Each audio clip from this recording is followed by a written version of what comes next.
this current body of work that I have that's on display here is based on the human body as vessel. So there's this metaphor of the body as vessel, and implying in that is that it can be filled with something.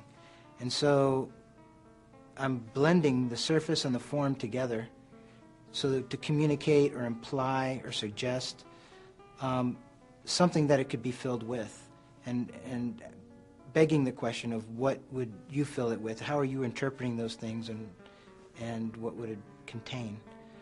As a container, it's not a very practical container. It's influenced by the moche stirrup vessels of Peru.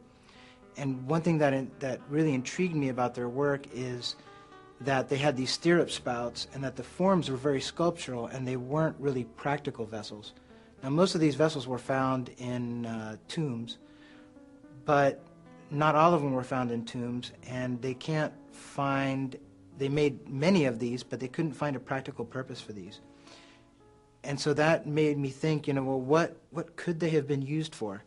And how would I use them? If putting myself in their position, what would I use them for? And so they're so sculptural that for me, they were very powerful as objects, and they held ideas for me.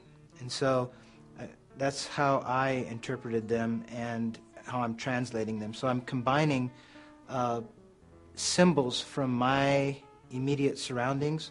Like there's a piece out in the gallery that has a figure standing up, and it looks like it has tribal paint on the body, but it's actually two stripes that are on the road for traffic patterns like pass and don't pass, and it's those lines that are imposing themselves on the figure. So I translate, that's just an example of how I translate images from my daily life and from my immediate surroundings, and how I turn them into symbols for my own work and for what the piece means. So I'm blending surface and form together. I'm blending the human body, and most of my pieces are self-portraits.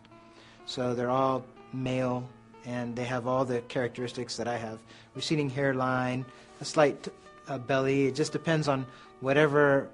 You could almost look at my pieces and see when I made them, and look at pictures of myself and see what my body type was, or as I lost my hair, the hair on my pieces thinned out too, in my sculptures, my self-portraits.